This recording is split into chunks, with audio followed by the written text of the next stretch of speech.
Services.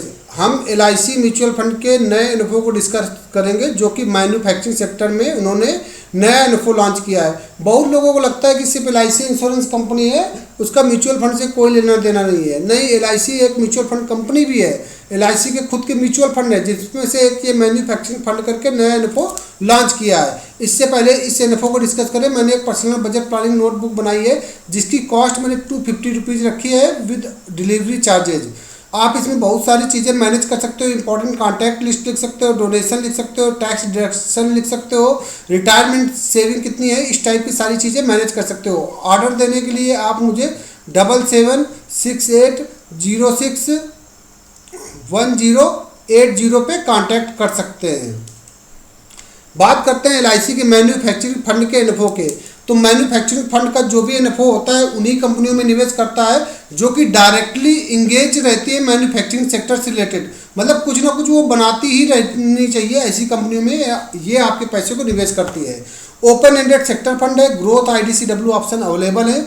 ये info भी 20 सितंबर 2024 को ओपन हो गया है और 4 अक्टूबर 2024 तक ओपन बना रहेगा। तो आपके पास निवेश करने के लिए लगभग 12 से 15 दिन का समय अवेलेबल रहता है। मिनिमम जिनको SIP करना है 1000 रुपीज़ और जिनको लमसम करना है 5000 रुपीज़। तो जिनको SIP फॉर्म में निवेश करना है वो 1000 रुपीज़ लगाए और जिनको एक बार में निवेश करके भूल जाना है तो मिनिमम 5000 रुपये निवेश करना पड़ेगा।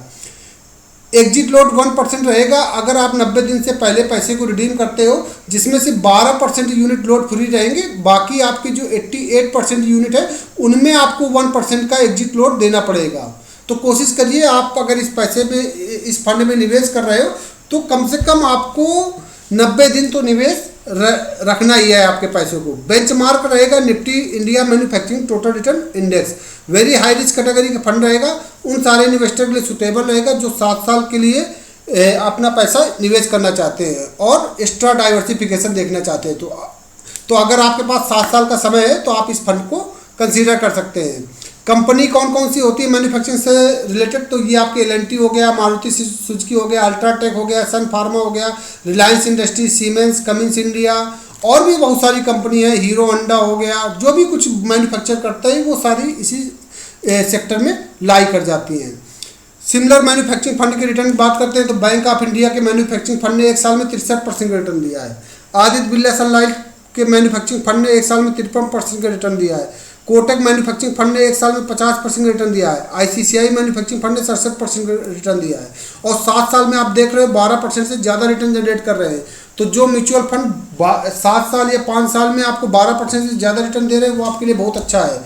तो डेफिनेटली ये जो मैन्युफैक्चरिंग सेक्टर है ये आपको अच्छा खासा रिटर्न जनरेट करके देगा। तो आप लोग इस फंड को कंसिडर कर सकते हो है निवेश करने के पर्पज से। और ज़्यादा जानकारी के लिए आप इस नंबर पे कांटेक्ट कर सकते हो। बुकलेट चाहिए तो इसी नंबर पे आप ऑर्डर करिए। किसी भी टाइप के हेल्थ इंश्योरेंस, टर्म इंश्योरेंस की इंक्वायरी आपको फ्री ऑफ कॉस्ट कर सकते हैं। चैनल को लाइक और सब्सक्राइब जरूर करें। Thank you very much.